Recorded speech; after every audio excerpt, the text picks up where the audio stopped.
And yes, you'll notice a change of scenery because I finally got a tripod and learned how to start editing videos, which I've been saying I was going to do for the past like 3 years now. Thank God for quarantine. So I'm just moving things around to kind of see what works. If you have any suggestions or advice, I would greatly appreciate it. Leave it in the comments below. So now I'm going to get on to another pile of books that are a little bit more serious. When I say serious, I mean they're the ones I read most recently, so I remember the most. And it was during quarantine, so I was hyper focused.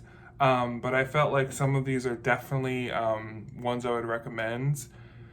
So the first one I read, and a lot of y'all know this, that I'm very into like Eastern Europeans, Russian, Soviet literature, Polish literature, all that stuff. So I read Stanislaw Lem's The Futurological Congress, and it's a science fiction book written in the 70s by a Polish science fiction writer. I had never read anything from him before. I think when I was in Warsaw in November, or was it last summer? I can't remember. I picked it up in the English language section of a bookstore because the selection's pretty limited in Warsaw. I was like, okay, gonna go for it. Not a science fiction person. I enjoy it, but I don't seek it out, especially in literature. Picked it up, read it cover to cover. It was amazing. Maybe some of you have seen it. I think it's like an anime or an animated series that it was adapted into recently. But anyway, it is about a man who goes to this Congress in the future, and it really depicts a world that's so different than ours, like 100 years from now, with overpopulation, technology, all that kind of stuff. Sorry if you hear anything, it's my air conditioner, because it's like 95 degrees out here in DC. So really sometimes hard to follow because a lot of long words, a lot of like just crazy things happening, psychedelic, I want to say. There's a few psychedelic scenes, which at the end you find out there's a reason behind them. Had a bit of smattering of Vonnegut, for anyone who's a fan of Kurt Vonnegut. I found a lot of parallels in this text with Vonnegut's text, and I love his writing. Even though I said I'm not science fiction, I do kind of like that concept. So, highly recommend it. It's not a long book. It is 125 pages, so if you have a chance to pick it up, and even if you're not into science fiction, I think it's interesting to read, especially with what's going on in the world and what we're expecting probably in the next few decades in terms of population, climate change, and all that topical stuff. So, another book I read was The Paris Architect by Charles Belfour, and it is about an architect in Nazi-occupied Paris during World War II, and basically he has a acquaintance. It's a Frenchman who has an acquaintance who pays him large sums of money to design hiding places for people who are escaping Nazi persecution in Paris during this time. And I didn't know a lot about this, about like how bad the economy was and everything, so he really took it for the money at the beginning, and of course in the end it involves a love story. He ends up taking in a Jewish child whose family was murdered. So I thought the story ended well, and I know it sounds kind of weird to say, but a lot of writings that I've read in terms of, how do I want to say this, narratives, or I don't know, we'll edit this. Take two.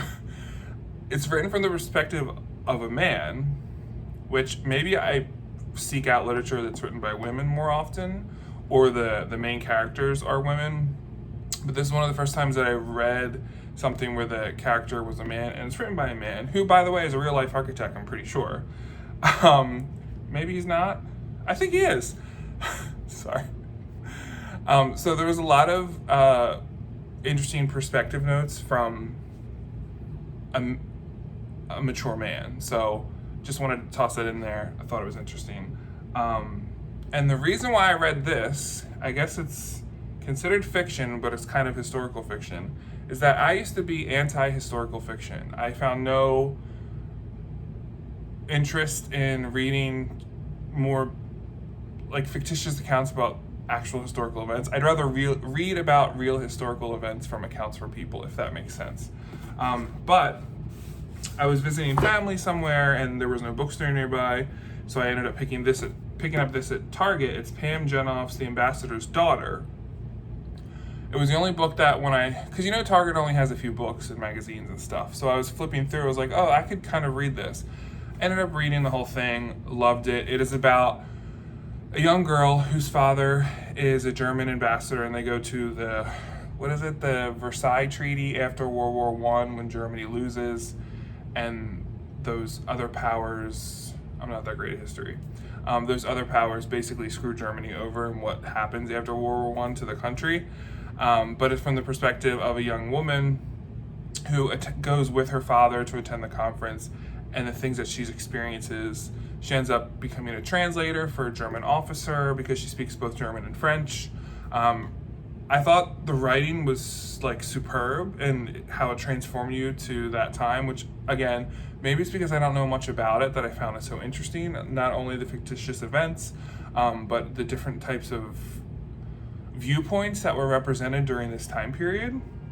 So because this was considered historical fiction, that's what set me onto this. Next time I was at the store and I saw this, I was like, well, I did like Pam Jenoff's book, so might as well. So I highly recommend this. I thought it was very interesting. So we got a World War I and World War II, which I never thought I'd see in my pile. This book, especially the next book, is very special to me. I actually met the author right before quarantine started here in DC, which I think we went on quote unquote lockdown. What was it, like the middle of March or the second week of March? But the Saturday before, when things started to get bad, I had a reservation to go meet this author at Politics and Prose to hear her speak about this book. I knew nothing about the book. I didn't even read it yet. I just saw it on display, knew that it was my kind of book. So it's Dressed for a Dance in the Snow by Monika Yugoslavia, which of course I got it signed by her because duh. She is Czech originally. She came to the United States as a teenager. I think she went to University of Chicago. Now she lives in Barcelona, Spain, which is very interesting because she translates a lot of work into Catalan, which is not what I would expect from her. So what this story is about, she goes and interviews different women who experience gulags or their family members experience being a part of gulags. It's all women. So it was the first time I've read a perspective that beyond men or children or people in camps. It's like she purposely sought out women to hear their story. A lot of it is narrative, and then a lot of it she incorporates her own research too. I thought it was amazing because I lived in Russia for years, many, many years. I speak the language, all that. There is a specific cultural viewpoint of middle-aged women, and I don't know how to explain it. If you've lived in one of those countries, you understand the role that middle-aged women play. They're always so strong. They speak very strongly. They've been through everything. They've been through hell and back between gulags and oppression, Soviet Union, all that kind of stuff. They highly value education. It's definitely a Russian Soviet thing too. But they also highly value literature and the arts. So the most common theme that you find in all these stories, besides the ability to survive, is that every woman used some form of art or literature to get them through the hard times and to use to celebrate for the rest of their life. So there's many stories of women who are in these camps who literally have nothing and they're actually starving to death with no clothes in negative 100-degree weather. But they like recite poems, or they talk about a certain play that they saw to keep them going through. It was just amazing that there was this one common theme with all the different women that she interviewed. You keep seeing that.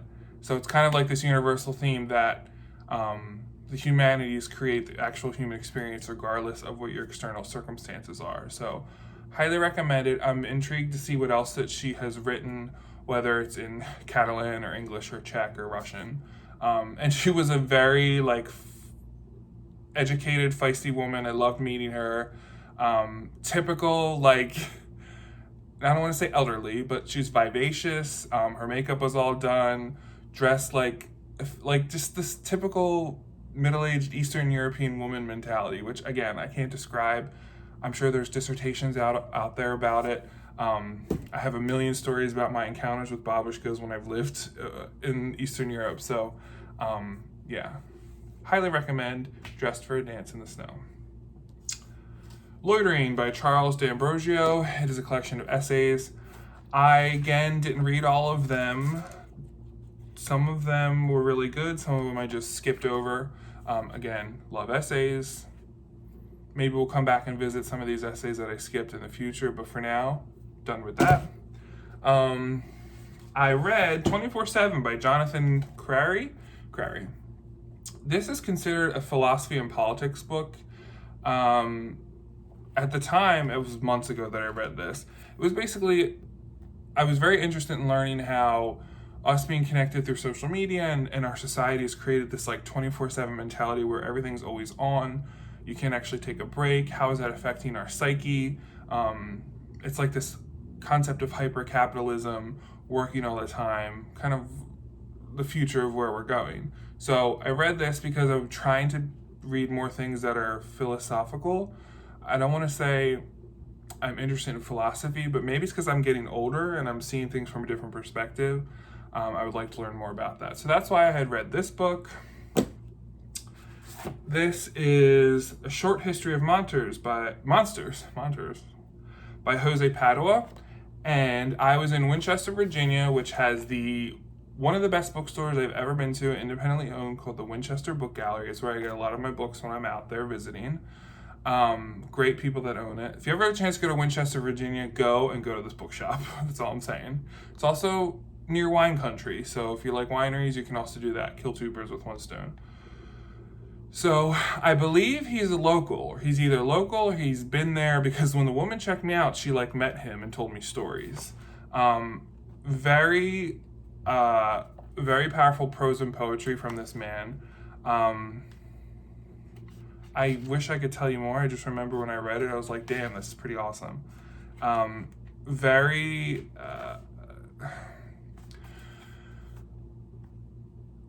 It touches a lot on urban conditions of human life. Loved it. That's all I can say.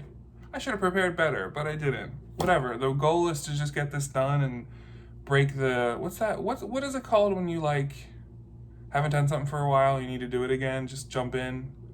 I don't know. And the last book I'm going to talk about during this rant is one that absolutely loved. Didn't love it at first, but ended up loving it. It's My Cat Yugoslavia by Pajtim Statovci. I don't know. I think he's actually Albanian, but he lives in Finland. So I'm sorry, Pajtim, if you're watching this and I said your name wrong. So I think I've seen this around on YouTube. I want to say that Renee, on his channel, which I'll link below because he's awesome, I'm pretty sure he had either posted it or read it or had it in an Instagram picture like a year or two ago. I'm not sure. So when I saw this when I was in a small independent bookshop in Shepherdstown, West Virginia, I picked it up and I was like, gonna read it. So it is about a young Albanian boy from Kosovo who immigrates to Finland and pretty much grows up there. And it kind of emphasizes how him and his siblings break away from his parents' traditional values. Now, the reason why I didn't like it at first is because it goes chapter by chapter between his modern life in Finland to his mom coming of age, getting married, having kids back in Kosovo. So I'm not a fan of flipping back and forth because I feel like I can't keep it together, but it did tie together very nicely. After the first few chapters, I was able to live with it. And he meets this cat at a bar who ends up like moving into him, like I guess he's a figure of his boyfriend. The cat ends up being like a total douche. And it also starts with him buying a snake because he was always terrified of snakes. And the mom in her flashbacks addresses that when he was little, he would come in their room in the middle of the night afraid of snakes. So I guess one thing that he does when he's an adult in Finland is he buys a snake maybe to overcome that fear, and the snake kind of like takes over the living room. And then that's when the cat comes in later. So probably a lot of symbolism and things that I'm not smart enough to discuss further, but I really enjoyed the story. I want to see what else he's written. I think he won an award in Finland, I guess, or some European award that's like it's considered high up. Um, I loved his style. I guess it was actually he wrote it in Finnish, but it was translated from Finnish by David Haxton.